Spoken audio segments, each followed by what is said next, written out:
ইসলামে ইমানের স্থান সর্বপ্রথম, তারপরে হচ্ছে ইসলাম। ইমান আগে, তারপরে কি? ইসলাম। ইসলাম হচ্ছে বীজ, ইমান হচ্ছে বীজ, আর ইসলাম হচ্ছে চারা, গাছ। এটা হচ্ছে ভিত্তি। এই ভিত্তিকে সর্বপ্রথম মজবুত করতে হবে। ইমানের ভিত্তি,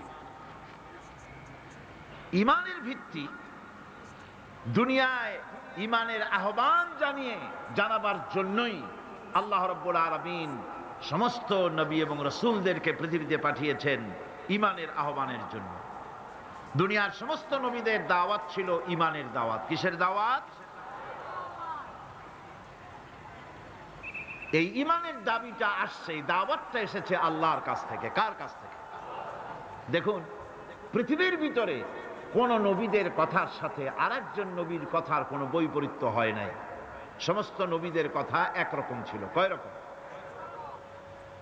একজন নবীর সঙ্গে তার বক্তব্যের সাথে আরেকজন নবীর বক্তব্যের কোনো গুণগত মৌলিক কোনো পার্থক্য ঘটে নাই, অসঙ্গতি হয় নাই।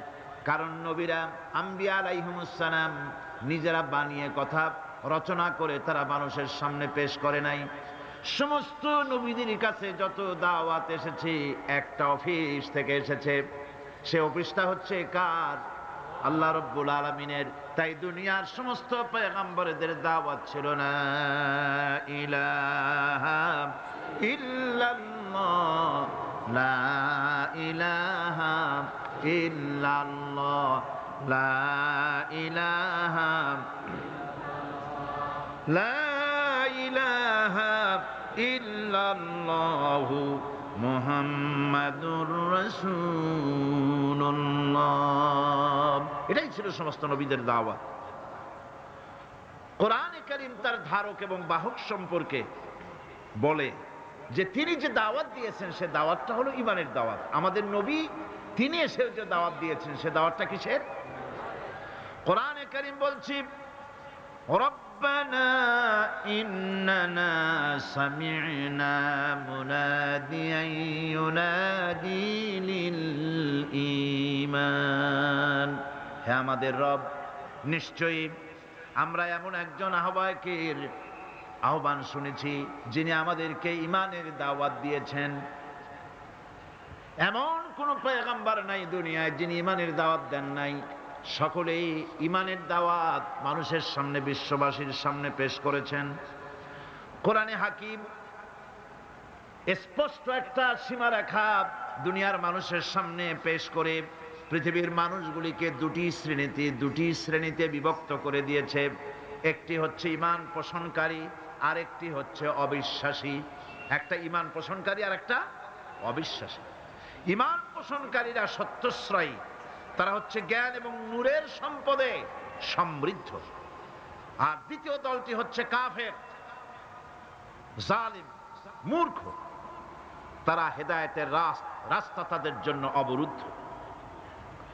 কোরআনে কারীম এই দুইটি দল সম্পর্কে উল্লেখ করতেছেন, মাসালুল ফারিকাইনি কাল আ'মা ওয়াল আসাম্মি ওয়াল বাসীরি ওয়াস সামীম হাল ইয়াস্তাবিয়ানি মাসালান আফালা। কোরআন শরীফ বলছে, হাল ইয়াস্তাবিয়ানি মাসালান আফালা তাযাক্কারুন। দুইটি শ্রেণীতে আল্লাহ পাক ভাগ করে দিয়েছেন। একটা শ্রেণী হচ্ছে অন্ধ, বোবা, বধির। আরেকটি যারা শুনতে পায়, চোখে দেখতে পায়। এ দুটি কখনো এক নয়, সমান নয়। এ দুটির রাস্তা আলাদা। কাফেরের রাস্তা আর ইমানদারদের রাস্তা সম্পূর্ণ ভিন্ন। আল্লাহ রাব্বুল আলামিন ঈমান এবং কুফরের পার্থক্য বলে দেওয়ার জন্য গোটা মানব জাতির মধ্যে স্পষ্ট করে বলেছেন, লা ইকরাহা ফিদ-দীন ক্বাদ তাবায়্যানার রুশদু মিনাল গায়ব। দ্বীনের ব্যাপারে জোর জবরদস্তি নেই।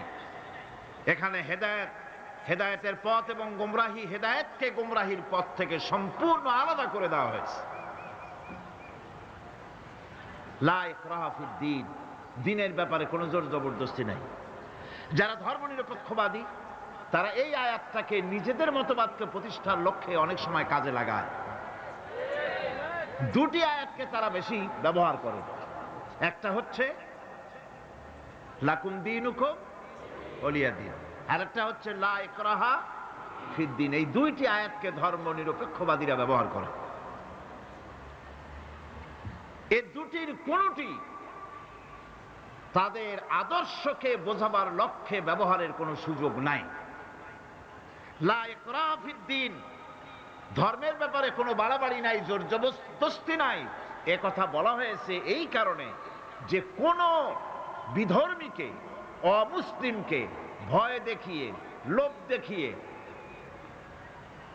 অথবা কোন ক্রমে কোন প্রকার চাপ সৃষ্টি করে তাকে মুসলমান বানানো যাবে না।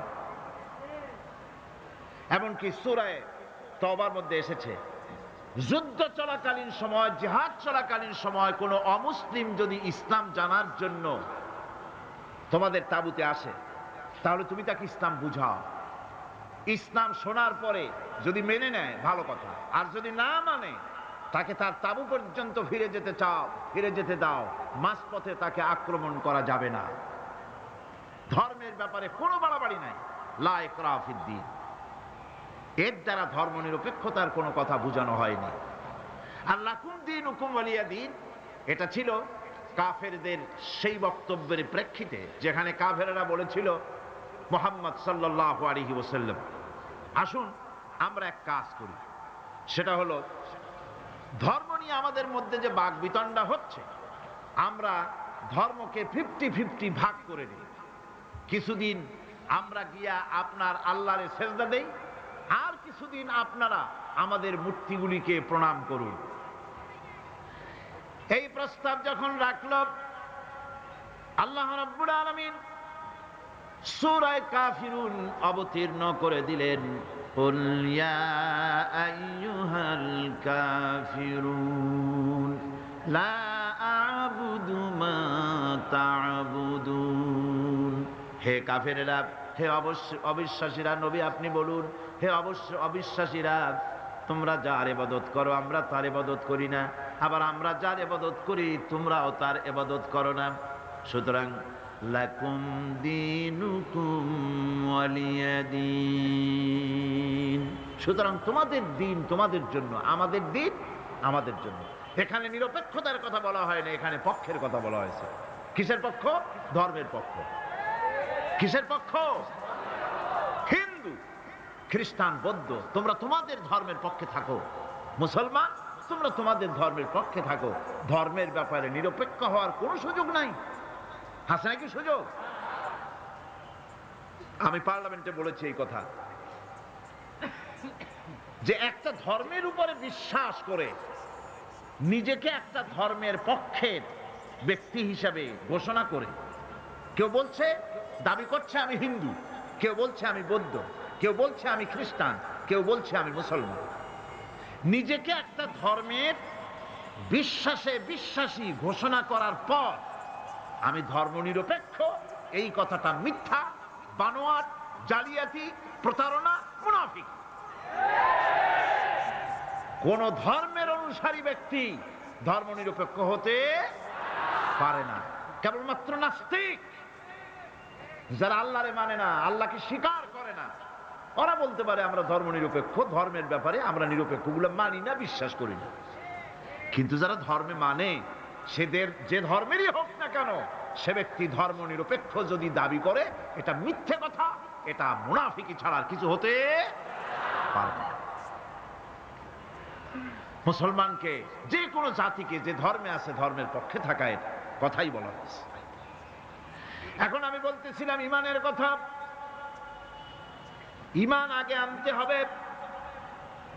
ইমান সম্পর্কে আল্লাহ রাব্বুল আলামিন বলতেছেন, ইমান হলো আগে, তারপরে ইসলাম। আবার ইমান আনার আগে আবার কুফরি একটা শব্দ আছে, সেটা হলো فمن يكفر بالطاغوت ويؤمن بالله فقد استمسك بالعروة الوثقى لا انفصام لها والله سميع عليم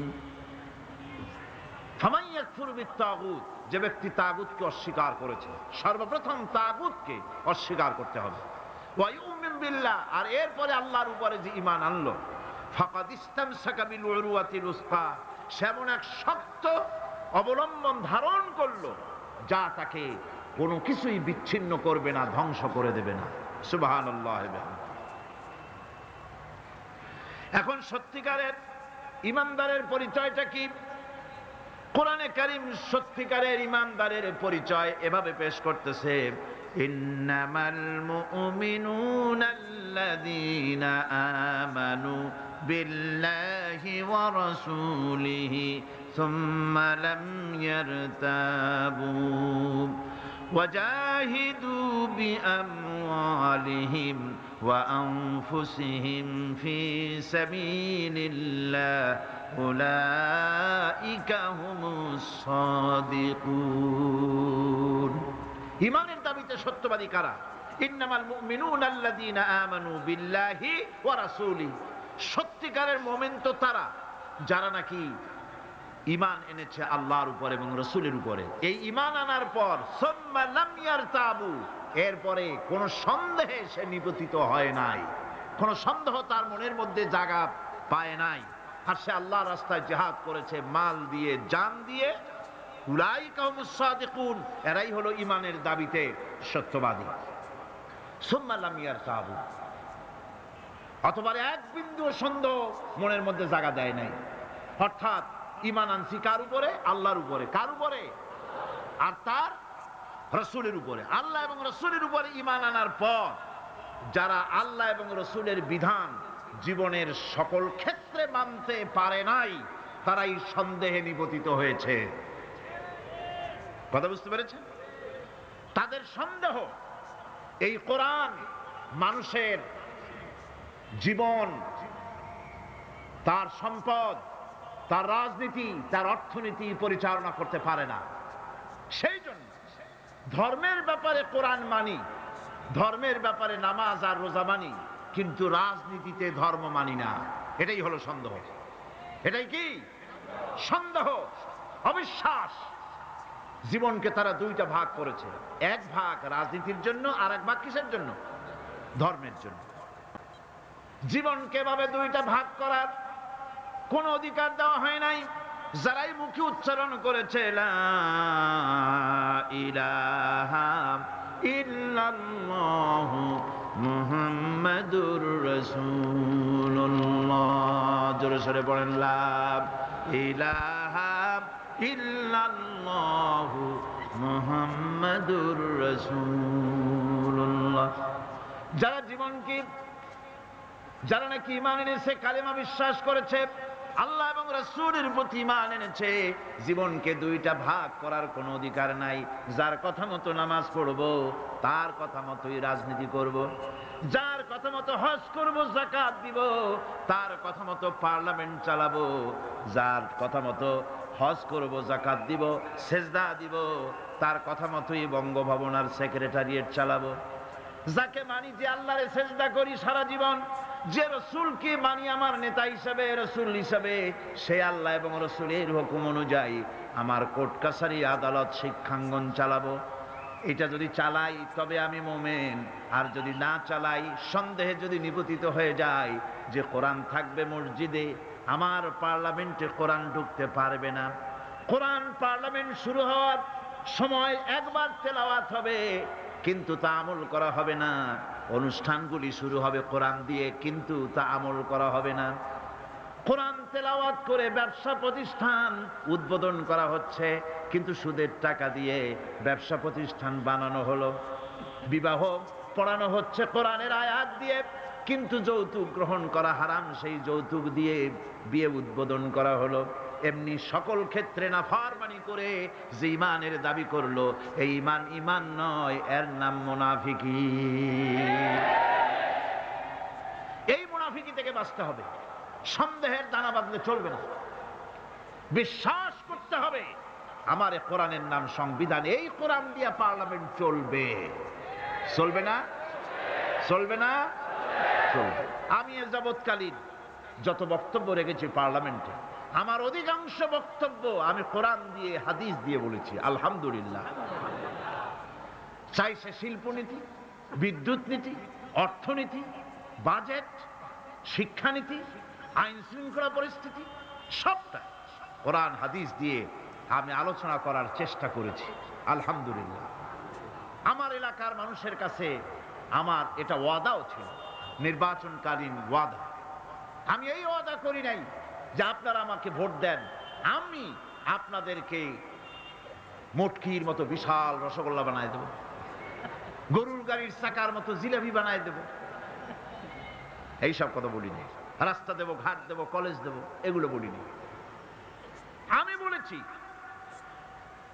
আমাকে যদি আপনারা ভোট দেন তাহলে এযাবৎকাল কোরআনের যেই কথাগুলি মাঠে আর ময়দানে বলেছি, এবার এই কথাগুলি আমি পার্লামেন্টে বলতে চাই। আপনারা যদি ভোট না দেন, পার্লামেন্টে যত বড় পীর হোক, মৌলানা সাহেব হোক, কথা বলতে পারবে না। আপনাদের ভোটটা দরকার। আমার জনগণ, আমার এলাকার পিরোজপুরবাসী, আলহামদুলিল্লাহ, তারা জান বাজি রেখে আমাকে ভোট দিয়েছে।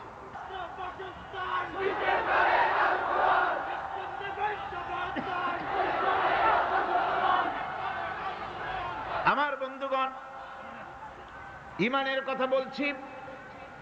ইমান দুই প্রকার, এক প্রকার হলো ধর্মীয় ইমান, আর এক প্রকার হলো পার্থিব ইমান। ধর্মীয় ইমান মানে হচ্ছে আল্লাহ পাকের উপরে বিশ্বাস, পরকালে বিশ্বাস, কিতাবে বিশ্বাস, নবীতে বিশ্বাস, আর আখেরাতে জবাবদিহিমূলক ইমান, যা দিয়ে মানুষ নিজের চরিত্র গঠন করে, এটা হলো ধর্মীয় ইমান। আর একটা হলো পার্থিব ইমান।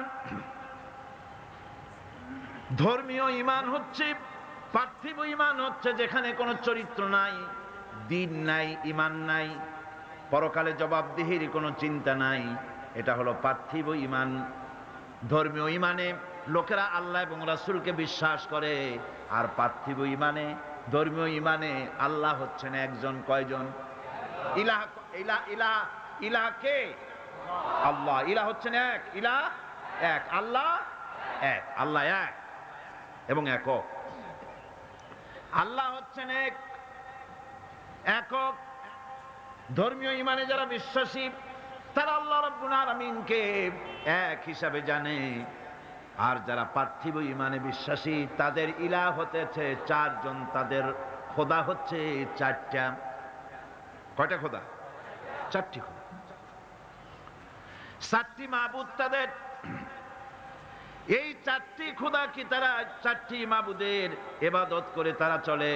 তাদের প্রথম মাবুদ হচ্ছে, তাদের বড় খোদা হচ্ছে তাদের দেশ, তাদের জাতি।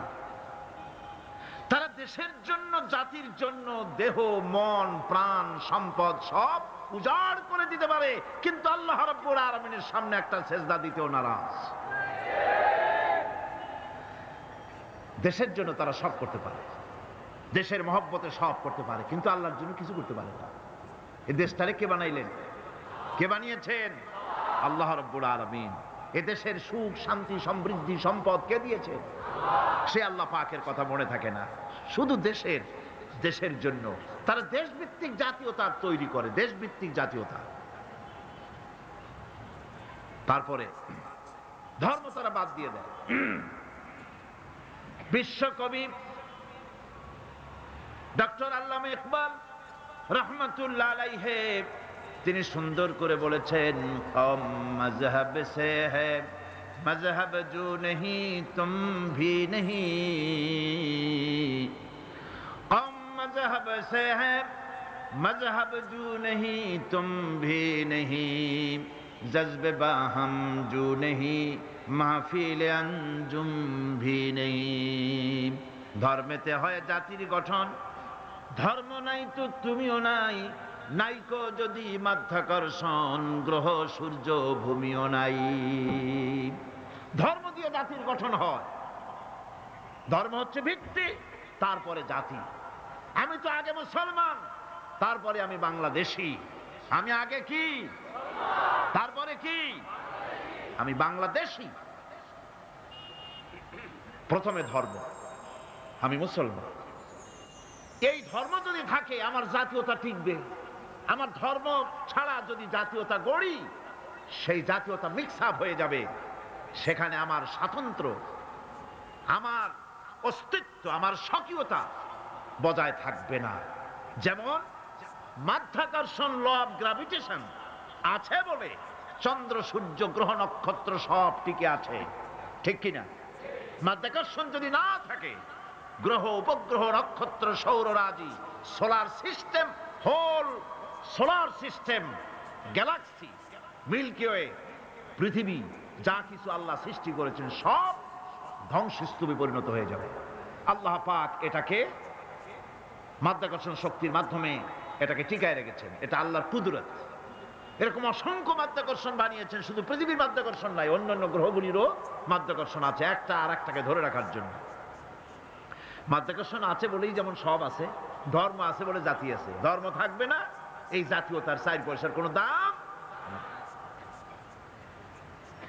এজন্য কবি বলতেছেন, আল্লামা ইকবাল আরো সুন্দর করে বলতেছেন, ইনতাজা খুদামু মে বড়া সবসে वो वतन है, ইনতাজা খুদামু মে बड़ा सबसे वो वतन है, जो इसका पिरहन है वो मजहब का काफन है।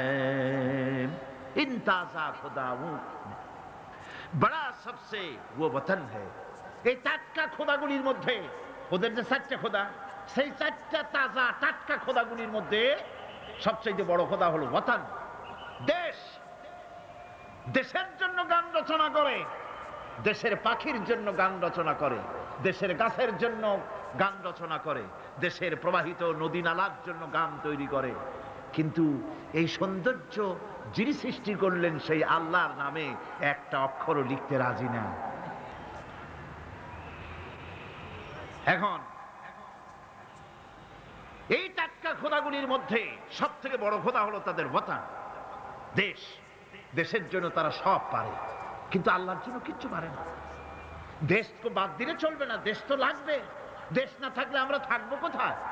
দেশ তো থাকতেই হবে, কিন্তু দেশের স্রষ্টার প্রতি স্বীকৃতি দিতে হবে, সেজদা করতে হবে, তবে না আল্লাহ রাব্বুল আলামিন দেশের স্বাধীনতার সার্বভৌমত্বকে টিকিয়ে রাখ দেবেন। সুবহানাল্লাহ। গায়ের শক্তি দিয়ে এটাকে টিকিয়ে রাখা যাবে না। আল্লাহ পাক যা বানিয়েছেন তার মধ্যে শ্রেষ্ঠ সৃষ্টি কে? সুতরাং সৃষ্টি করেছে আমি, এ মানুষগুলি আইন মানবে আল্লাহ পাকের। ইনিল হুকমু ইল্লা লিল্লাহ, আইন চলবে কার? একমাত্র আল্লাহ রাব্বুল আলামিনের। সেই আইন মানলেই শান্তি হবে, নইলে শান্তি পাওয়া যাবে। আছে না একরকম মানুষ যারা বলে, হুজুর মসজিদে যখন যাই খুবই ভালো লাগে, আবার সিনেমায় গেলেও খারাপ লাগে না। মিলাদ শরীফ যখন পড়ি তখনও মজা লাগে, আবার যখন কীর্তন শুনি তাও কিন্তু খারাপ লাগে না। ওয়াজ মাহফিল আসলেও ভালো লাগে, আবার গান শুনতে গেলেও মোটেও খারাপ লাগে না।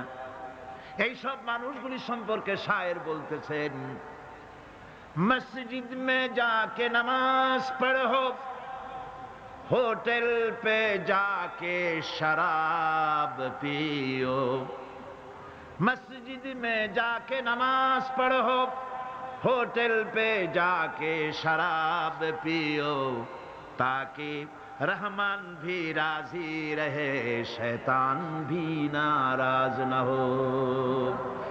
মসজিদে যাইয়া নামাজ পড়ো আর পানশালায় গিয়া 1 গ্লাস পান করে আসো, যাতে আল্লাহ খুশি থাকে আর শয়তান বেটাও যেন নারাজ না হয়, ওরে একটু খুশি টুশি রাখো। এই চিন্তা নিজের নফস এবং প্রবৃত্তিকে খুশি করা। ইট, ড্রিঙ্ক এন্ড বি মেরি, খাও, পান করো, ফুর্তি করো, নো ফুর্তি, নো চিন্তা। দুনিয়া কা মজা লে লো, দুনিয়া তোমারি হে। এই কয়দিনের দুনিয়া, এখানে তো থাকবো না, আমরা সবাই চলে যাব। এই বেলা ভাই মদ খেয়ে নাও, কাল নিশীতের ভরসা কই, চাঁদনি জাগিবে যুগ যুগ ধরি, আমরা তো আর রব না সই। সুতরাং যাওয়ার আগে জনমের মতো ঢালো, পাইকারি দরে খাও। এই নফস এবং প্রবৃত্তিকে খুশি করে তারা, আল্লাহকে ভয় করে না। নফস তাদের তৃতীয় নম্বরের মাবুদ, আর চতুর্থ নম্বরের মাবুদ হচ্ছে তাদের নিজস্ব জ্ঞান এবং বিচক্ষণতা। নিজেদেরকে জ্ঞানের হাড়ি তারা মনে করে, বুদ্ধির ঢেকি মনে করে, আমার চাইতে বুদ্ধিমান আর কে আছে। উলট পালট করে দেমা লুটে পুটে খাই। সে মনে করে আমি সব আমার বুদ্ধি দিয়ে সব টাইট করব, কেউ আমার ঠেকাইতে পারবে না। কাকের অভ্যাস, কাক। চিটাগাঁয়ে কি বলে? কাউয়া। আচ্ছা বলে, কাউয়া উর্দু শব্দ, বাংলায় বলে কাক। এই কাক তার খাদ্য গোপন করে কিভাবে দেখেছেন? আমি ছোটবেলায় দেখছি। কোথা থেকে খাদ্য নিয়ে আসলো চুরি করে, বা যে কোনো কায়দায় খাবার আনবে, খাবার এনে সে চালের মধ্যে অথবা কোনো তার গোপন জায়গায় ওটাকে গুজে রাখার সময় চোখ বন্ধ করে রাখে। তার ধারণা কেউ দেখলো না, চোখ বন্ধ করে রাখছে। এইসব বুদ্ধির ঢেকিগুলি তারা মনে করে নিজের জ্ঞানের উপরে তুষ্ট, আমার থেকে বুদ্ধিমান আর কে আছে। বুদ্ধিজীবী বুদ্ধি বেঁচে খায়। সুতরাং আমি তার নিজস্ব বুদ্ধি এবং বিচক্ষণতা এগুলি কি চূড়ান্ত মনে করে এর পেছনে তারা লেগে থাকে। এটা হচ্ছে তাদের চতুর্থ নম্বরের মাবুদ। এখানে সত্য এবং সততার কোনো বালাই নাই, এখানে ন্যায় বিচার এবং ন্যায় নিষ্ঠা পরোপকারিতার কোনো বালাই নাই। মদ, জুয়া, বেশ্যাবৃত্তি, ব্যভিচার, চুরি, প্রতারণা, ডাকাতি, শয়তানি, বদমাশি, এখানে সব চলে। এখানে কোনো মানবতার প্রশ্ন নাই। এই চারটি খোদায় তারা বিশ্বাসী, যারা নাকি পার্থিব ইমানে ইমানদার। আর যারা ধর্মীয় ইমান ইমানদার, তারা হচ্ছেন আল্লাহ এবং পরকালে বিশ্বাসী। এখন এই কথাটা মনে রাখতে হবে যে ইমান এমন এক বিষয় যা আবার মৌখিক দাবি করলেই হয় না। কেউ যদি পড়ে লা ইলাহা ইল্লাল্লাহ, মুসলমান কি হয়ে গেল? বলেন আপনি, ফতোয়া দেন হয়ে গেল? খেরাত নে গর কে বি দিয়া লা ইলাহা ইল্লাল্লাহ তো ক্যা হাসিল, দিলো নিগা মুসলমান নেহি তো কুছ ভি নেহি। খেরাত নে গর কে বি দিয়া লা ইলাহা ইল্লাল্লাহ, মুখে আসলো আর স্বতঃস্ফূর্তভাবে বলে ফেললো লা ইলাহা ইল্লাল্লাহ, তো ক্যা হাসিল, এতে কিছু এর দ্বারা কোনো উপকার হলো না। দিল নিগা মুসলমান হি তো কুছ ভি নেহি, অর্থাৎ তার মন, তার মস্তিষ্ক লা ইলাহাকে বিশ্বাস করলো না, আমল করলো না। এই কালেমা পড়ার কোনো দাম নাই। এবার আল্লাহর ভাষায় শুনুন, আল্লাহ রাব্বুল আলামিন বলেন, وَمِنَ النَّاسِ مَن يَقُولُ آمَنَّا بِاللَّهِ وَبِالْيَوْمِ الْآخِرِ وَمَا هُمْ بِمُؤْمِنِينَ। আল্লাহ রাব্বুল আলামিন বলছেন, লোকেদের মধ্যে এমন অনেক লোক আছে যারা মুখে বলে আল্লাহর উপর ঈমান এনেছি, পরকালকে বিশ্বাস করেছি। আল্লাহ বলেন ওমা হুম বিমুমিনিন, এরা মুমিন না। আল্লাহ কি বলছেন খুব লক্ষ্য করেন। একদিকে মুসলমান হইতে হলে বিশ্বাস করতে হবে কি আল্লাহর পরকাল, রাসূলের উপর ঈমান, এগুলি করতে হবে। একটা লোক ঘোষণা করলো যে আমি আল্লাহ এবং পরকালকে বিশ্বাস করি, এরপরে আল্লাহ পাক বলছেন ওমা হুম বিমুমিনিন, এরা মুমিন না। কারণ এই কথাগুলি তার মুখের, মনের কথা না। সে ব্যক্তি, এরকম ব্যক্তি এ মাহফিলও থাকতে পারে। যদি থাকে আল্লাহ রাব্বুল আলামিন তাকে হেদায়েত নসিব করে দিন, আমরা বলি আমিন। সে লোকটিকে আমি আলোচনা করলে আপনি নিজেই বুঝতে পারবেন, যা ভুল তার কাছে ধরা পড়বে। আয়নার সামনে দাঁড়ালে পরে আয়না সব বলে দেয়, ঠিক কি না?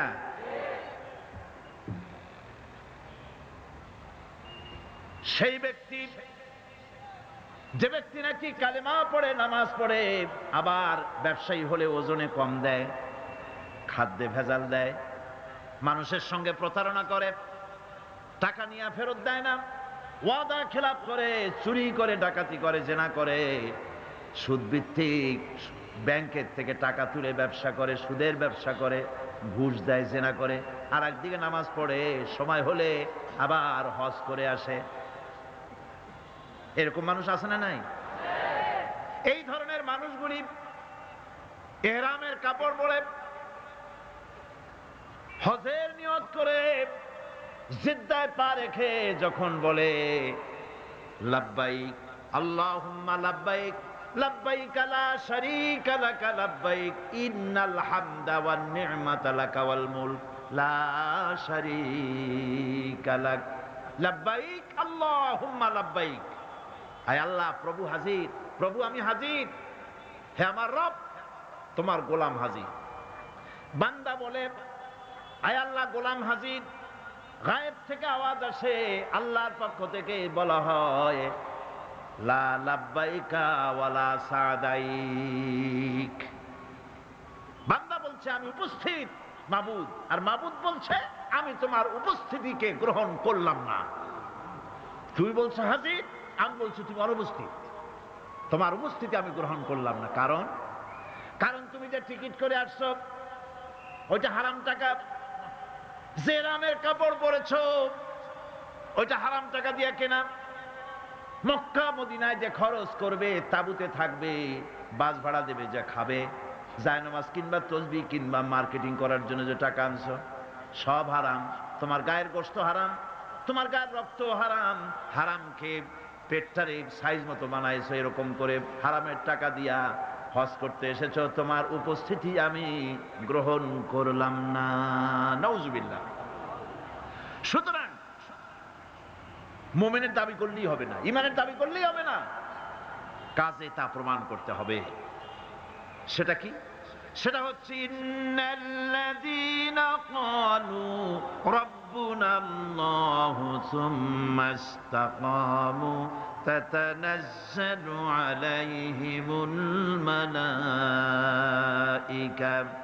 নিশ্চয় যারা বলে আমাদের রব আল্লাহ, অতঃপর এই কথার উপরে সে দৃঢ়পদ থাকে, ফেরেশতাগণ তার প্রতি ফেরেশতা অবতীর্ণ হয়, অর্থাৎ আল্লাহর রহমত তার উপরে নাজিল হয়। যে ব্যক্তি ইমানের দাবি করে ইমানের উপরে টিকে থাকে, আল্লাহর রহমত তার উপরে নাজিল হতে থাকে। ইমান আনাই শুধু মুখে দাবি করাই শেষ কথা নয়, ইমান আনার পর ইমানের উপরে টিকে থাকা সবচেয়ে বড় কথা। ইমানের উপরে টিকে থাকতে হবে। ইমান হচ্ছে শান্তি এবং সমৃদ্ধির চাবি কাঠি। আমরা কি শান্তি চাই? জোরে বলেন চাই। সেই শান্তি কি চুক্তি করে পাওয়া যাবে? অশান্তি আরো বাড়বে, অশান্তি আরো বাড়বে। চুক্তি করে শান্তি হয় না। আমরা যদি দেশে শান্তি চাই, দেশে যদি সমৃদ্ধি চাই, তাহলে তার চাবি কাঠি হতেছে ইমান। ওই শুনুন, আল্লাহ রাব্বুল আলামিন ইমানের কথাই বলছেন, ওয়ালাউ আন্না আহলাল কুরা আমানু ওয়াত্তাকাউ লাফাতাহনা আলাইহিম বারাকাতিম মিনাস সামাই ওয়াল আরদ। ওয়ালাউ আন্না আহলাল কুরা আমানু ওয়াত্তাকাউ। দেশের লোকেরা যদি আমার উপর ঈমান আনে, কে বলতেছেন? কে বলতেছেন? দেশের লোকেরা যদি আমার উপর ঈমান আনে আর আমাকে ভয় করার নীতি যদি অবলম্বন করে চলে, তাহলে আমি আল্লাহ রাব্বুল আলামিন ওই দেশের মানুষের জন্য আকাশের আর জমিনের সব বরকতের দরজা আমি আল্লাহ খুলে দেব। আল্লাহর ওয়াদা মিথ্যা হয়? আল্লাহর ওয়াদা মিথ্যা হয়? কখনো মিথ্যা হয় না। ভাইরা, আমাদের দেশটা তো গরিব না। আমাদের দেশটা কি গরিব? অনেকে বলেন গরিব, কিন্তু আমি বলি না। গরিব হইলে পরে একজন তো শত সহস্র কোটি টাকার মালিক। গরিব হলে এত টাকা, গরিব দেশ হলে ওই লোকটা এত টাকা বানাইলো কেমনে? আর একজনের পাও রাখা ট্যাবলেট কেনার পয়সা নাই। একজনের তো 1000 বিঘা জমি আছে, আর একজনের রান্নাঘর উঠাবার জায়গা নাই। একজন তো তার মেয়ে বা ছেলের বিবাহে লক্ষ লক্ষ কোটি টাকা খরচ করছে, আর একজন তো তার বাপ মারা গিয়েছে, কাফনের কাপড় কেনার পয়সা নাই। এটা বাংলাদেশের ইতিহাস কিনা? তাহলে বোঝা যাচ্ছে দেশে সম্পদ আছে, সম্পদ আছে। কি সম্পদ আছে? আমাদের আছে পশু সম্পদ, গবাদি সম্পদ, আমাদের আছে বনজ সম্পদ, খনিজ সম্পদ, মৎস্য সম্পদ, পানি সম্পদ, মানব সম্পদ, সব সম্পদ আছে। আমাদের কোনো জিনিসের অভাব নেই। একটা জিনিসের অভাব, সেটা হলো সৎ নেতৃত্বের অভাব। সৎ নেতৃত্ব, চরিত্রবান নেতৃত্বের অভাব। এই অভাবে সব নষ্ট করে দিয়েছে। আমার দেশে সম্পদ আছে, সম্পদ রক্ষণাবেক্ষণ করার জন্য যে ইমাম দরকার সেটা নাই। আমার দেশের সেদিনও সিলেটের মাগুর ছড়ার 1-2 টাকার নয়, 1-2 হাজার কোটি টাকার নয়, 40,000 কোটি টাকার গ্যাস পুড়ে ভস্ম হয়ে গিয়েছে। আমাদের ইমানি শক্তি নাই, সাহস নাই বলে এই ষড়যন্ত্র হতে পেরেছে, ঠিক কিনা? আমাদের যদি ইমানে শক্তি থাকতো, যারাই ক্ষমতায় আসে ভারতের ভয়তে খালি কাঁপতে থাকে থরথর করে। আর মেয়ে ভারতকে ভয় করো কেন? সে কি তোমার ক্ষমতায় রাখতে পারবে? কন্যা পারবে? ক্ষমতায় রাখতে পারবে কে? ক্ষমতা দেওয়ার মালিক কে? সিনাই নেওয়ার মালিক কে? সে আল্লাহরে ভয় করো। ওই সাতারে ভয় করে কি হবে? কি করতে পারবে সে? ওর শত শত কোটি, ওর 100 কোটি মানুষের সিনায় হিম্মত নাই। আমার 12 কোটি মানুষের সিনায় ওর থেকে লক্ষ কোটি গুণে বেশি হিম্মত আছে। সেই হিম্মতটা কি? সেটা কি? তাওহীদ কি আমানত सीनों में है हमारे, तौहीद की अमानत सीनों में है हमारे, मुमकिन नहीं मिटाना नामो निशान हमारा। একত্ববাদের তৌহিদের আমানত যার সিনার ভিতরে বদ্ধমূল, যেই জাতির সিনায় বদ্ধমূল এমন 12 কোটি মানুষ ধারণ করে ধন্য বাংলার মাটি। কারো হুমকিতে, কারো চক্ষু, রাঙ্গা চক্ষু, রক্ত চক্ষু দেখে এই জাতি নিশ্চিহ্ন হতে পারে না। মুমকিন নেই মিটানা নামো নিশান হামারা, আমার অস্তিত্বকে খতম করে দেয় এ শক্তি কারো নাই পৃথিবীর বুকে। তবে মুনাফিক হলে খতম হয়ে যেতে হবে। কি হলে খতম হবে? মুনাফিক হলে। ইমানদার হলে টিকে থাকতে পারবে। আমার দেশে সম্পদ রয়েছে, সম্পদের কোনো অভাব নাই, সম্পদে ভরপুর আমার দেশ। আমার দেশে যেখানে গ্যাস আছে সেখানে তেলও আছে। মাঝে মধ্যে তেলের কূপ উচ্ছারিত হয়। ভোলা, বাখরাবাদ, সিলেটের হরিপুর, তেল মাঝে মধ্যে ওঠে। আল্লাহ পাক একটু একটু দেখান তেল আছে, তেল আছে। তেল তোরা পাবি যদি ইমানদার হও। মাটির তেল বেরিয়ে আসবে, নিয়ে কুলাইতে পারবি না। সৌদি আরব, কুয়েত, কাতার, বাহরাইন, ওমান, সুদান, ইয়েমেন, আরব আমিরাত, এইসব দেশে মরুভূমির দেশ, বালু আর বালু, পাহাড় আর পাহাড়। না খাইয়া ভূত হইতেছে। আপনারা যেভাবে না কইলেন তাতে মনে হয় যে ওদের ভাত কয়দিন হয় খায় নাই। ওদের সম্পদ আছে কিনা? আমার বন্ধুগণ, মরুভূমির তলা দিয়া বিশ্বনবী রাসূল করিম সাল্লাল্লাহু আলাইহি ওয়াসাল্লামের কদম মোবারক যেই মরুভূমিতে পড়েছে, ওই কদম মোবারকের বরকতে মাটির তলা দিয়া, বালুর তলা দিয়া আল্লাহ সোনা বার করে দিয়েছেন। রাসূলের বরকতে মাটির তলা থেকে সোনা বেরিয়ে গেছে, লিকুইড গোল্ড, পেট্রোল বেরিয়েছে। তাদের কোনো জিনিসের অভাব নাই।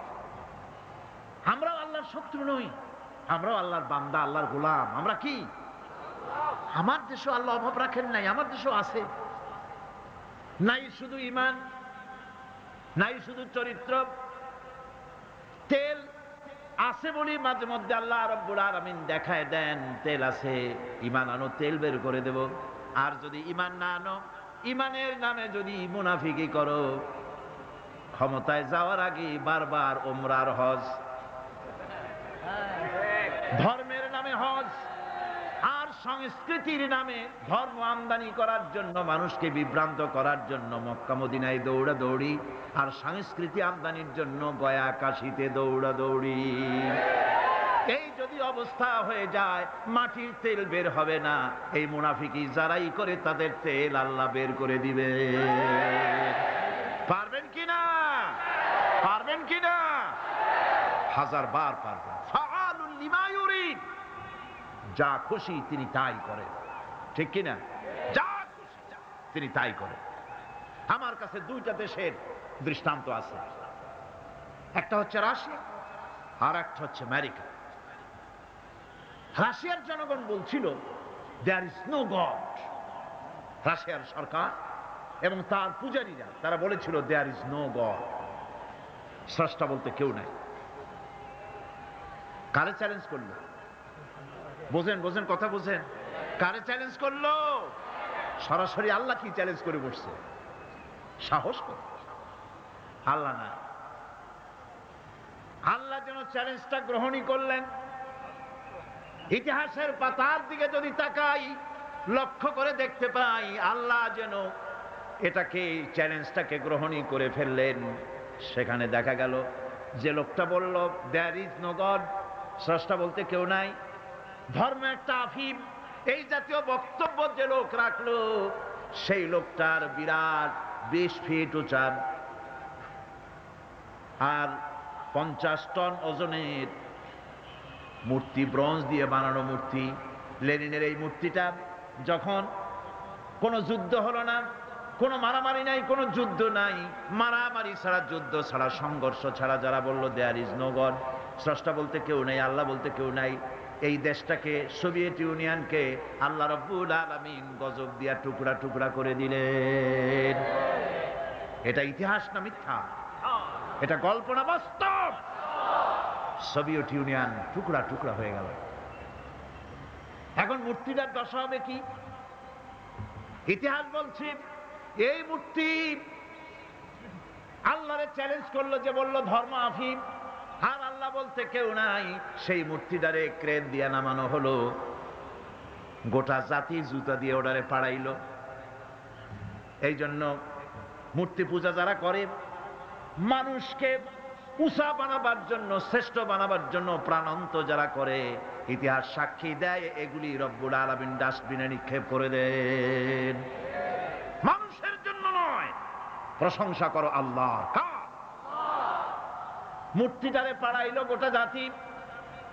সরকার এই মূর্তি বিক্রি করার জন্য টেন্ডার কল করলো, বলল, দুনিয়াকে জানালো বেশি টাকা যে দিবে, এতগুলি ব্রোঞ্জ আমরা করবোটা কি, আমাদের গরিব দেশ, একটু পয়সা করি হোক, কেউ দয়া করে এটারে কিনে নিয়ে যাও। লেনিনের মূর্তি যেদিন ফালায় দেওয়া হলো, সেদিন থেকে নিয়ে পর্যন্ত কতগুলি বছর চলে গেল, আজ পর্যন্ত পৃথিবীতে একটা মানুষ পাওয়া গেল না যে একটা টাকা দিয়ে এই শয়তানদারে কেউ কেনে। একটা টাকার একজন খরিদ্দার মেলে নাই। গত 3 দিন আগে পত্রিকায় এসেছে, এখন সরকার সিদ্ধান্ত নিয়েছে, আস্ত তো কেউ কিনলো না, এটার ভাঙ্গো, টুকরা টুকরা করিয়ে তারপরে দেখো কেউ কেনে নাকি, তাও খরিদ্দার। দেশ টুকরা টুকরা হয়ে গেল। আল্লাহরে মানি না, আল্লাহ বলতে কেউ নাই, নাউজুবিল্লাহ, এই কথা যারা বলল, গোটা দেশটাকে টুকরা টুকরা করে আজ সেই দেশের মধ্যে চেচনিয়া, বজনিয়া, তাশখান, বোখারা, ওই দেশের মধ্যে দেশগুলি টুকরা করে আলাদা আলাদা দেশের অস্তিত্ব বানাইয়া তার উপরে কালেমার পতাকা আল্লাহ উড়াইয়া দিলেন। এখন চেচনিয়ার বুকে উঠতেছে লা ইলাহা ইল্লাল্লাহু মুহাম্মাদুর রাসূলুল্লাহ পতাকা। সুবহানাল্লাহ। আল্লাহ পাক বলেছেন লা ইন শাকারতুম লাযীদান্নাকুম ওয়া লা ইন কাফারতুম ইন্না আযাবি লাশাদীদ। আমার শুকরিয়া যদি আদায় করো নিয়ামতের, শুকর আমি নিয়ামত বাড়ায় দেব, আর যদি শুকর আদায় না করো মস্ত বড় শাস্তি দেব। ওরা নিয়ামতের শুকর আদায় করে না, আল্লাহ শাস্তি দিয়ে দিয়েছেন। আমেরিকা শুকর আদায় করছে কিভাবে? প্রত্যেক বছর নভেম্বর মাসের শেষ বৃহস্পতিবার 29শে নভেম্বর তারা একটা ডে অবজার্ভ করে, থ্যাঙ্কস গিভিং ডে। ওরকম একটা দিনে আমি ওখানে ছিলাম। আমি জিজ্ঞেস করলাম, কি থ্যাঙ্কস, কারে থ্যাঙ্কস দাও? ওরা বলে যে গড আমাদের সারা বছর খাওয়ায় পড়ায় আরামে রাখে, এত বড় একটা দেশ গড আমাদের দিছে, এই জন্য গডের অন্তত একটা দিন হলেও একটু থ্যাঙ্কস দেওয়া দরকার। সেজন্য তারা ওই দিনটাকে থ্যাঙ্কস গিভিং ডে অবজার্ভ করে। কিভাবে করে আমার কৌতূহল জাগলো যে শুকরিয়া আদায় করে কেমনি দেখি। সারা রাত রাস্তায় নামিয়া জনমের মতো মদ খায় আর নাচে, শুকরিয়া আদায়ের পদ্ধতি। যাই হোক, একদিন হলো তো শুকরিয়া আদায় করছে যেমনে হোক। তাদের ডলার গুলিতে তারা লিখেছে, আপনি দেখবেন ডলারের উল্টা পৃষ্ঠে লেখা আছে, ইন গড উই ট্রাস্ট, আমরা গডে বিশ্বাস করি। প্রত্যেকটা ডলারের উপরে লেখা। তারা গতকাল আমি বলেছি, তারা সংবিধান, তাদের ধর্মগ্রন্থের উপরে হস্তস্পর্শ করে তারপরে ওথ নেয়, শপথ নেয় প্রেসিডেন্ট হওয়ার জন্য। আল্লাহর মেহেরবানি, সেই দেশে এখন মুসলমানদের সংখ্যা দিন দিন বাড়তেছে। আমি যখন 1982 সনে সর্বপ্রথম আমেরিকা সফর করি, তখন আমি সেখানে দেখেছি মসজিদ ছিল গোটা 3 নিউ ইয়র্ক সিটিতে, গোটা 3 মসজিদ। আর এই বছর সফর করে এলাম আমেরিকায়, এখন জেনে আসলাম শুধু নিউ ইয়র্ক সিটিতে মসজিদের সংখ্যা 700 ছাড়াই গেছে। মাদ্রাসা হচ্ছে, মসজিদ হচ্ছে, ইসলামের বুলবালা হচ্ছে। ইসলামকে যারা মহব্বত করে ভালোবাসে, আল্লাহ তাদের ভালোবাসে। তার অর্থ এই না যে আমেরিকা ইসলামকে ভালোবাসে, সেটা আমি বলতে চাই না। ইসলামের চরম দুশমন তারা। আমি বলতে চাচ্ছি এই কথা যে আল্লাহ পাক নিয়ামত দেওয়ার মালিক হচ্ছেন তিনি, সম্পদ দেওয়ার মালিক তিনি। তার কাছে যারা মাথা নত করে, তাকে আল্লাহ বলে স্বীকার করে, তার আইন কানুন যারা মানে, তাদেরকে আল্লাহ বেশি দেন। আল্লাহ ওয়াদা করেছেন, শুকরিয়া আদায় করো, বেশি করে দেব। শুকরিয়া আদায় করবে না, কিছুই দেব, বরং আযাব প্রাপ্ত হবে, ধ্বংস প্রাপ্ত হবে। বন্ধুগণ, এজন্যে আজকে যদি আমার দেশের সমৃদ্ধি আমরা আশা করি, তাহলে এই ঈমানের উপরে আমাদেরকে মজবুত হতে হবে। ঈমান, যে ঈমান আমরা এনেছি, সেই ঈমানকে আমাদের টিকায় রাখতে হবে। ঈমান হচ্ছে আমাদের সম্পদ। ঈমান আমাদের কি? শ্রেষ্ঠ সম্পদ। আল্লাহ রাব্বুল আলামিনের উপরে ঈমান আনার জন্য যে কালেমা আমরা পড়েছি, লা ইলাহা ইল্লাল্লাহু মুহাম্মাদুর রাসূলুল্লাহ, এই কালেমাটাও বুঝি না। ঈমান এনেছে ঠিক, কিন্তু কালেমা আমার কাছে কি দাবি করে আমরা তা জানি না। লা ইলাহা, এটা অত্যন্ত বিপ্লবাত্মক কথা, এর চাইতে রিভলিউশন সৃষ্টিকারী কথা পৃথিবীতে আর নাই। আপনি কি বলছেন? আপনি কি হুশের সাথে বলতেছেন? আপনি কি জানেন আপনি কি বলতেছেন? আপনি বলছেন লা ইলাহা, কোন ইলাহা নাই, আইনদাতা নাই, বিধানদাতা নাই, শাসনকর্তা নাই, মালিক নাই, খালেক নাই, রাজ্জাক নাই, কেউ নাই। ইল্লাল্লাহ, আল্লাহ ছাড়া, আল্লাহ ছাড়া কেউ নাই। কারো আইন মানি না, কারো বিধান মানি না। এটা কি সহজ কথা? এই কথাটা যদি আপনি প্রধানমন্ত্রীর বাড়ির সামনে, প্রেসিডেন্টের বাড়ির সামনে গিয়া, দুনিয়ায় কোথাও যদি কোনো প্রধানমন্ত্রী, কোনো প্রেসিডেন্টের বাড়ির সামনে গিয়া যদি কেউ এভাবে জিকির করে, লা ইলাহা ইল্লাল্লাহ, লা ইলাহা ইল্লাল্লাহ, লা ইলাহা ইল্লাল্লাহ, লা ইলাহা ইল্লাল্লাহ, লা ইলাহা ইল্লাল্লাহ, জিকির যদি করতে থাকে, দুনিয়ার সেই প্রধানমন্ত্রী, প্রেসিডেন্ট মুসলমান হলে সঙ্গে সঙ্গে বলবে দারোয়ানকে, লোকদের বলবে, ওরে নিয়ে আসো, হুজুরে নিয়ে আসো, ভিতরে ভিতরে আনে বসতে দাও, খাইতে দাও। আল্লাহর ওলি হবে নিশ্চয়ই, এত সুন্দর জিকির করে, পকেটে কিছু পয়সা দিয়ে দাও। হাদিয়া তোহফা নিয়ে তিনি চলে গেলেন। চিত্রের অপর পৃষ্ঠা দেখুন, এরপরে আরেকজন এসে, তিনি প্রেসিডেন্ট প্রধানমন্ত্রীর বাড়ির সামনে দাঁড়ায় বলতেছেন, কারো আইন মানি না, কারো বিধান মানি না, কারো আইন মানি না, কারো বিধান মানি না, কারো শাসন মানি না, কারো ঠ্যাঙের তলে মাথা দেই না, কারো হুকুম মানি না, কারো শৃঙ্খলা মানি না, কাউকে স্বীকার করি না আল্লাহ ছাড়া। এই জিকির যদি করতে থাকে, তাহলে কি ঘরের মধ্যে ঢুকে খাইতে দেবে? দেবে? জন্মের মতো খাওয়াই দেবে পিঠের উপরে। তাহলে প্রথমে দিল না কেন? প্রথম ব্যক্তিকে জন্মের মতো খাওয়াইল না কেন? ওইটা বোঝে নাই, ওইটা বোঝে নাই, আর এটা বুঝছে, বোঝাবুঝির কথা। নমরুদ খুব ভালো করে বুঝেছিল। ইব্রাহিম আলাইহিস সালাম যখন বলেছিলেন লা ইলাহা ইল্লাল্লাহ, নমরুদ খুব ভালো করে বুঝেছিল এর অর্থটা কি। সেই জন্য হযরত ইব্রাহিমকে আগুনের মধ্যে ভালাই দিয়েছিল। ফেরাউন খুব ভালো করে বুঝেছিল। মুসা আলাইহিস সালাম যখন বলেছিলেন লা ইলাহা ইল্লাল্লাহ, ফেরাউন খুব ভালো করে বুঝেছিল বলে হযরত মুসা আলাইহিস সালামকে জেলের মধ্যে ঢুকাবার জন্য হুমকি দিয়েছিল, তাকে মারার জন্য প্রচেষ্টা করেছিল। আবু জাহেলরা খুব ভালো করে বুঝেছিল। রাসূলুল্লাহ যখন বলেছেন লা ইলাহা ইল্লাল্লাহ, আবু জাহেলের গোষ্ঠীরা ভালো করে বুঝেছিল বলেই আবু তালেবের কাছে এসে বলেছে, তোমার ভাইয়ের ছেলেকে বলো এই কথাটা যেন আর না কয়। বুঝে বলছে না বুঝে বলছে? বুঝেই বলেছে, এই কথাটা যেন না বলে। এর বিনিময় তোমার ভাইয়ের ছেলে মুহাম্মদ বলেন সাল্লাল্লাহু আলাইহি ওয়াসাল্লাম, তিনি যদি এই আরব দেশের যত বড় সুন্দরী মেয়ে বিয়ে করতে চায় আমরা জোগাড় করে দেব, যত সোনা চাই দেব, যত টাকা চাই দেব। একথা হাদিসে আছে কিনা?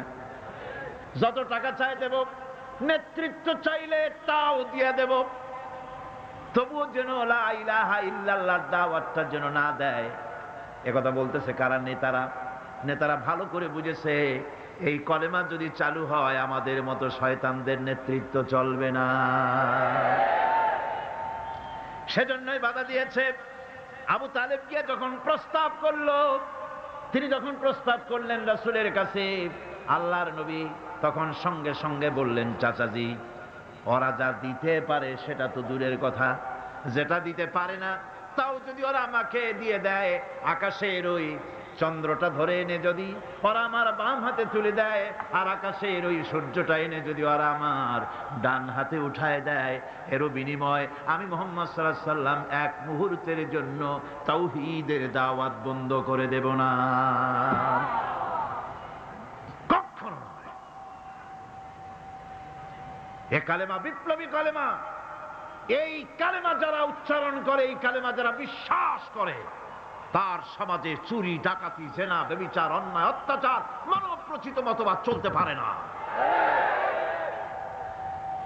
একদিকে আগুন জ্বলবে আর তার পাশে আবর্জনা নিরাপদ থাকবে। বুঝুন কথা।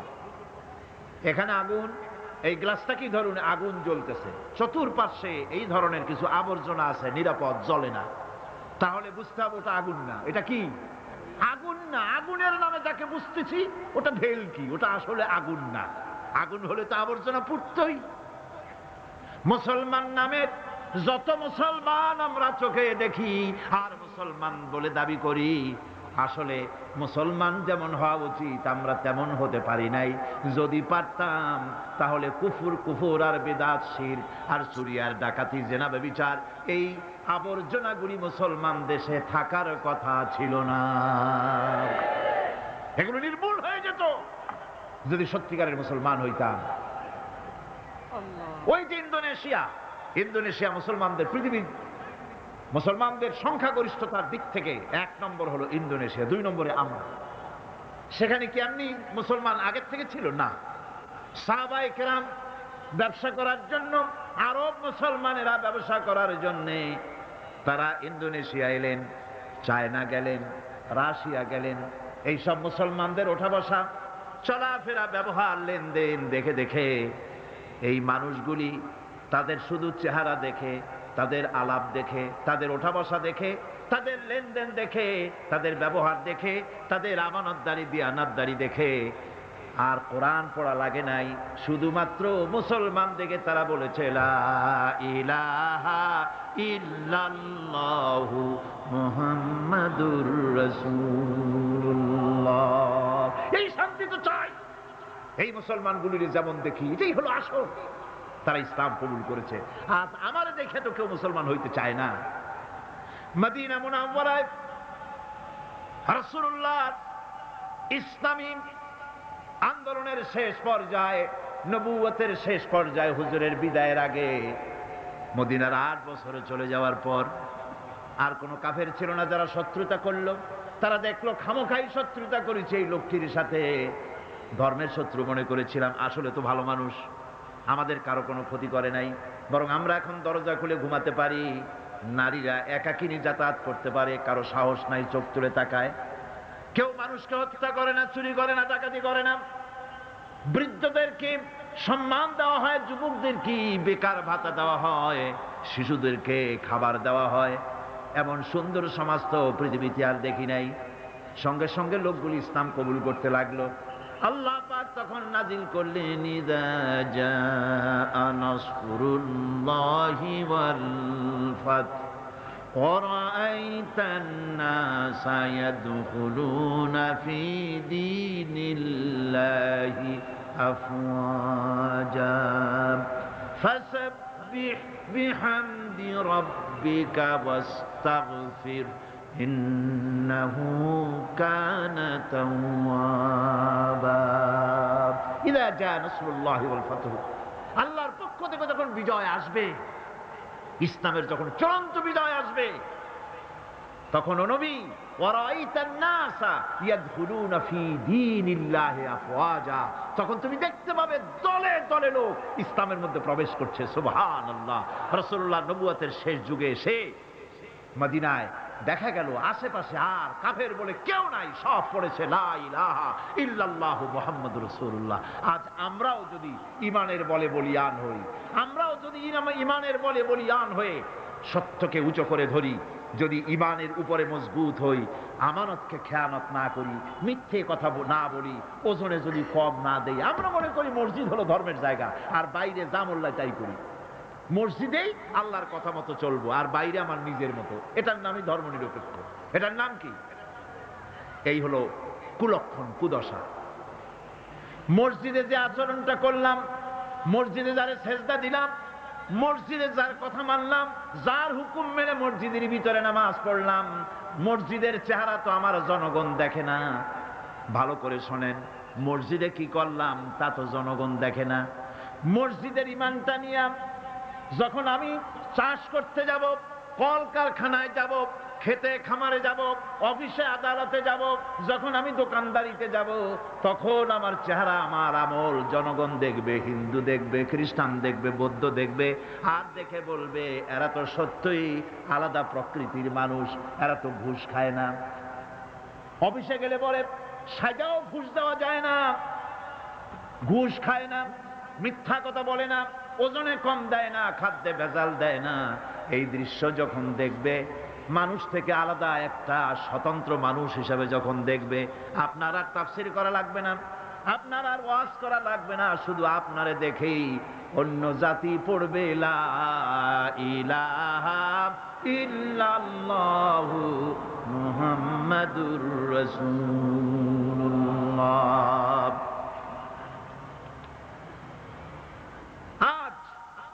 আমাকে দেখে মুসলমান হওয়া তো দূরের কথা, আমাদেরকে দেখে মানুষ ইসলামের প্রতি খারাপ ধারণা পোষণ করতেছে, ঠিক কিনা? আর যদি বলা হয় পৃথিবীর মধ্যে ওজনের সবচাইতে কম দেয় কারা বেশি, যদি কম্পিটিশন হয় আমরা বোধহয় রানার্স আপ হব, কি বলেন? যদি বলা হয় ওজনে কম, খাদ্যে ভেজাল, চুরি ডাকাতি হত্যা ধর্ষণে পৃথিবীতে কোন জাতি সবচাইতে বেশি নাম করেছে, বোধহয় সেই নামের খাতা থেকে আমাদের নাম বোধহয় বাদ পড়বে না। ইন্না লিল্লাহ পড়েন, ইন্না লিল্লাহ বলেন, নাউযু বিল্লাহ। এগুলি হয়েছে কেন? ইমান বুঝি নাই বলে, ইমান বুঝি নাই বলে। এখন জীবন তো ব্যর্থ হয়ে গেছে। জীবন কি হয়ে গেছে? এই ব্যর্থ জীবনকে যদি সফল করতে চাই, তাহলে আল্লাহ রাব্বুল আলামিন বলেছেন ইল্লাল্লাযীনা আমানু ওয়া আমিলুস সালিহাতি ওয়া তাওয়াসাউ বিল হাক্কি ওয়া তাওয়াসাউ বিস সাবর। 4টি কাজ করলে জীবন সফল হয়ে যাবে। কয়টা কাজ? 4টা। তার প্রথম কাজটি হলো ঈমান। ঈমান আনো আর ঈমানের উপরে ভিত্তি করে জীবন চালাও। ঈমানের বাইরে জীবন চালালে হবে মুনাফিকি। আমরা ওয়াদা করি মিথ্যে কথা আর বলবো না, এটা ঈমানের পক্ষে না ঈমানের বিপক্ষ? মিথ্যা কথা বলা কি? ইমান বিরোধী কাজ। কবিরা গুনাহ, মিথ্যে কথা বলা কি? সমস্ত গুনার মাকে মিথ্যা কথা। অথচ কথায় কথায়, হাস্যস্থলে, গল্পে স্বল্পে, অহরহ মুসলমানেরা মিথ্যা কথা বলে। কথা ঠিক কিনা? ইল্লা মাশাআল্লাহ। অনেকে বলে না, আবার অনেকে বলে। এই মিথ্যাটা কি আমরা ছাড়তে পারবো?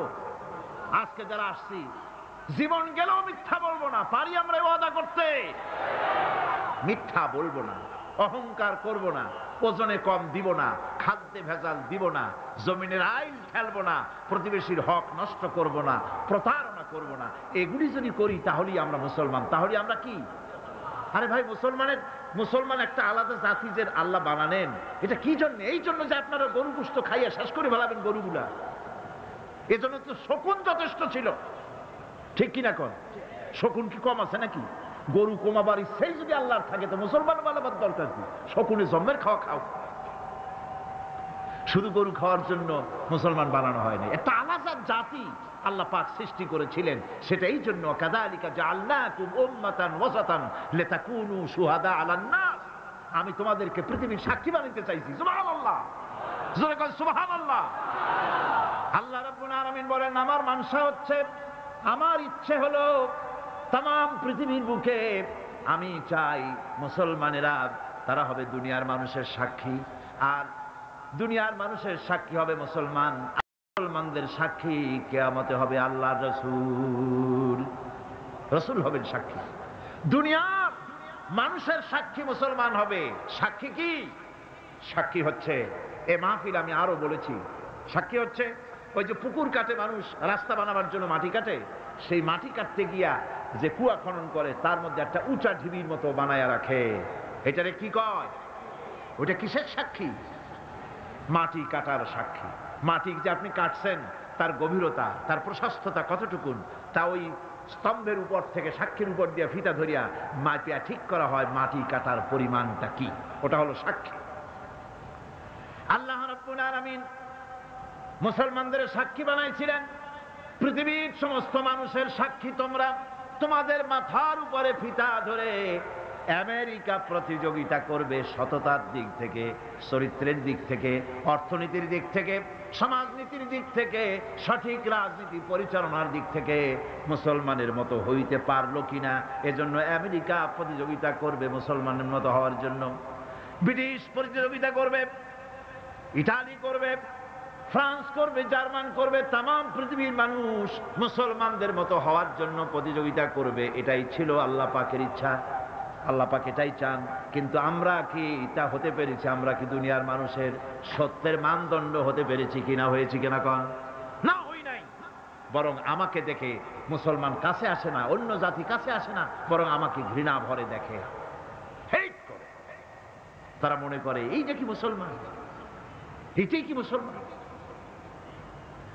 দুনিয়ার যে কোনো জাতির থেকে আপনার আলাদা স্বকীয়তা, স্বাতন্ত্র্য থাকতে হবে। এটাই ইমানের দাবি। এটা কিসের দাবি? জোরে কন।